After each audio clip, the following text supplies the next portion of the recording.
देखा करें हमारे बच्चे का, क्योंकि ये जो क्या हालात हैं। बड़ी अदब से कह रहा हूँ, बड़े ढके छुपे लफ्जों में कह रहा हूँ, बच्चों के साथ अगर कोई ऐसा हादसा पेश आ जाए ना जिसको हम बैड टच गुड टच कहते हैं, बच्चे इस पे रद्द अमल करते हैं, और कह उनको नहीं सिखाएं सकते। बैड टच गुड टच का बताएं उन्हें कि ये बैड टच गुड टच होता क्या है। अगर आपके उस्ताद या कारी साहब भी ये कर रहे हैं तो वो भी आपने हमें बताना है, ये जरूरी है। अच्छा रखो, ये लेकिन वालिदैन ये की चीजें तरबियत का बच्चों हिस्सा की जो है ये बड़ी टिपिकल होती हैं। खुदा के वास्ते बच्चों को एहतियात के साथ एहतियात के साथ एहतियात के साथ रखो। और अपनी खुदा के वास्ते 40 साल की माँ को अगर इतना शऊर नहीं है तो फिर मैं दुआ गो हूँ झोली उठा के कि अल्लाह ताला हमारी माओं को भी अक्ल और शऊर अता फरमाए। जी अस्सलाम वालेकुम बेटा। वालेकुम सलाम बिलाल भाई, मैंने अपने भाई के बारे में बात करनी है। जी मेरी बेटी हुक्म।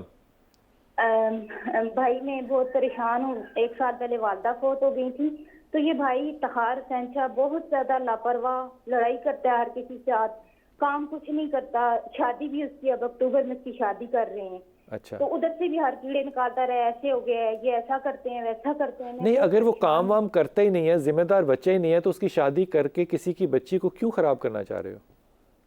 सर हम कहते हैं शायद तब सही हो जाए। ओ शाबाश है, यानी कि नलायक आदमी का हाल ही है कि किसी की बेटी को उसके साथ नथी कर दिया जाए, ये हल है इसका। बस कहते हैं कि तब शायद सही हो जाए, शायद कि उसकी जिंदगी में आए। आप अपने चांस पे किसी की बेटी को खराब कर सकते हो? तजर्बा कर रहे हो। तजर्बा नहीं कर रहे हाँ, सर। तो फिर क्या कर रहे हो? बस आप बताएं क्या करें, बस बहुत परेशान हूँ। फिलहाल शादी ना करो, पहली बात तो ये करो, शादी ना करो। किसी की बेटी आपकी बेटी क्यों नहीं है? अपने नलायक बच्चों को, मैं बेटे इस्तेमाल करने रहा, अपने नलायक बेटों को लोगों की अच्छी बेटियों के लिए, मैं छोड़ दे, मैं कुछ नहीं कहता, लेकिन ये तरीक़ाकार बहुत ही निकम्मा और नलायकाना है। इफ्तिखार क्या कहना चाहिए, सुस्त रवा है, डिप्रेशन का शिकार है, अलगर्जी का शिकार है, लेड बैक है। पहले इससे कहो कि अपना कोई मुस्तकबिल बनाए, कम अज़ कम इशारा तो देना मुस्तकबिल बनाने का। किसी काम में पढ़े तो सही, जब तक नहीं पढ़ता खुदा के वास्ते किसी की बेटी के साथ इस तरह रिस्क लेके ये काम जो है करने वाला नहीं है। मेरा ईमानदाराना तुम्हें मशवरा है कि इफ्तिखार को तुम्हें साइकियाट्रिस्ट के पास लेके जाना चाहिए, क्योंकि ये सेंटिमेंटल डिप्रेशन के अंदर सेंटिमेंट्स हैं इसके, और ये कीड़े निकालेगा, बिला वजह का क्रिब करेगा, क्रिटिक करेगा हर चीज़ के अंदर, और अपनी निकम्मेपन को कभी नहीं देखेगा। ये हेल्प मांगता है बाहर से, शादी नहीं मांग रहा, हेल्प मांग रहा है। खुदा के वास्ते शाह जी पढ़े क्या?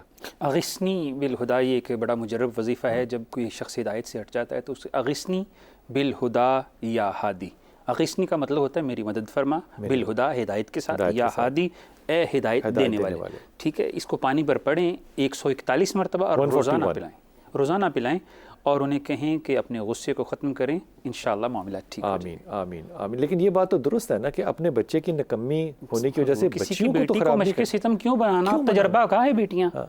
ऐसा नहीं होना चाहिए। आपने बहुत खूबसूरत बात की, मेरे पास तो अल्फाज ही नहीं जो कुछ आपने कह दिया कि कैसे अल्फाज हैं कि बेटियों अल्लाह के रसूल ने इन बेटियों के बारे में जो जुमले हदीस में कहे हैं वो तो जन्नत में लेकर जाते हैं आपको।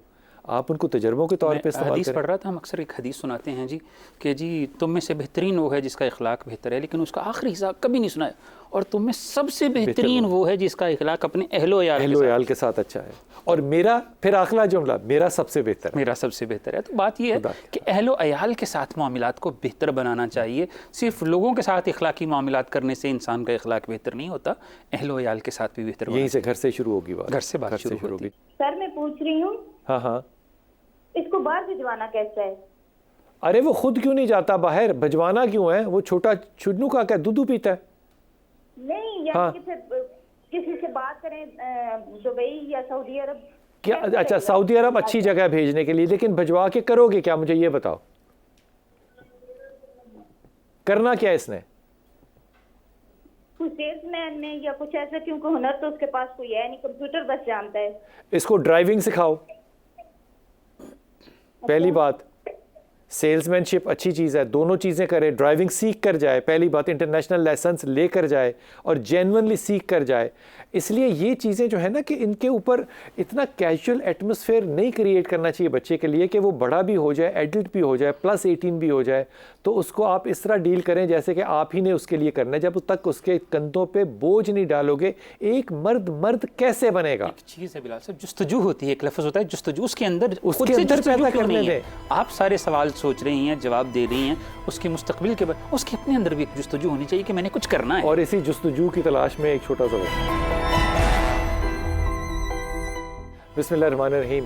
बहुत से लोगों का इस बात पे, सहाबा का, लोगों का मैं कह रहा हूँ, सहाबा का इस बात पे इशू था कि सुलह हुदैबिया जो है वो नहीं करनी चाहिए। लेकिन इसके बाद फिर अल्लाह ताला ने कहा कि इसके अंदर बरकत डालूंगा, और अल्लाह ताला ने बरकत कैसे डाली, इसके ऊपर हमारी बहुत सी जो रवायतें हैं उनका कमाल बात है कि हम तज़किरा और ज़िक्र बड़ा कम करते हैं। हिजरत जब हुई मदीना शरीफ में तो उसके 4 साल के बाद ये वाक़या जो है खैबर का, खैबर जो जगह है ये तकरीबन मदीना से 150 किलोमीटर के फ़ासले पर है तकरीबन, यानी कि 3-1 घंटे, 2.5-3 घंटे लगते हैं अगर आपने सफ़र करना हो तो यहाँ पे जाने के लिए।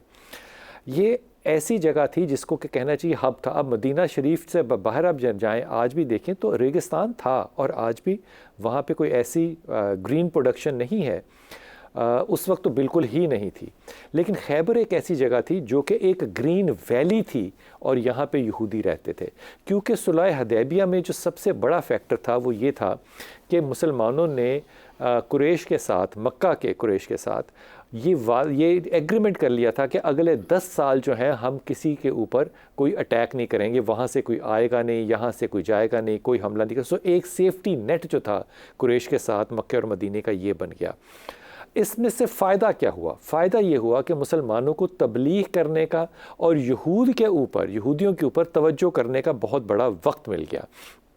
खैबर 150 किलोमीटर मदीने से दूर और इंतहाई ज़रखेज़ और दरख्तों से और बागों से भरा हुआ, और यही सेंटर था। यानी कि अगर मैं ये कहूँ कि उस वक्त के यहूदी कबीलों का ये कैपिटल था तो ये गलत नहीं होगा, और इसको उन्होंने प्रोटेक्ट किया हुआ था। आज भी देखिए कि बस इस बात को मैं ये छोड़, आज भी प्रोटेक्शन जो है वो होती है, वो वीज़ों की सूरत में हो या कॉन्टिनेंट की सूरत में हो या किसी भी सूरत में हो।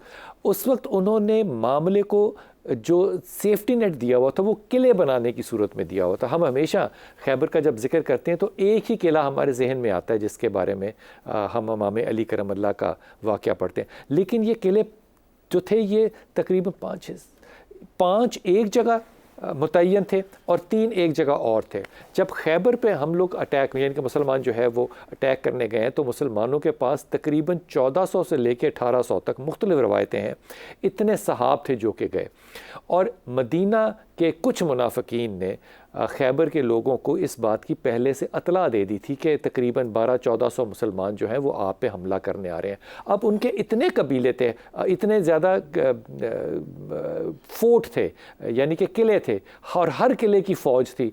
तो उन्होंने कहा कि ये तो बिल्कुल ही नाकाम किस्म के लोग हैं, ये कितने थोड़े से लोग आ रहे हैं और हम इनको यानी कि हरा देंगे और बुरे तरीके से इनको मारेंगे। उनका ये प्लान था। मुसलमान जब वहाँ गए और उन्होंने पहले किले पे, ये पहला किला जो था ये मुसलमानों से फ़तह नहीं हो रहा था, सारे मुश्किल थे, 5 के 5 मुसलमानों ने फ़तह किए थे, पहला किला फ़तह नहीं हो रहा था। ये वो किला था जिसके 3 या 4 दिन के बाद अल्लाह के रसूल सल्लल्लाहु अलैहि वसल्लम ने कहा था कि मैं कल झंडा उसको दूंगा जिससे अल्लाह को, जो अल्लाह से बहुत मोहब्बत करता है,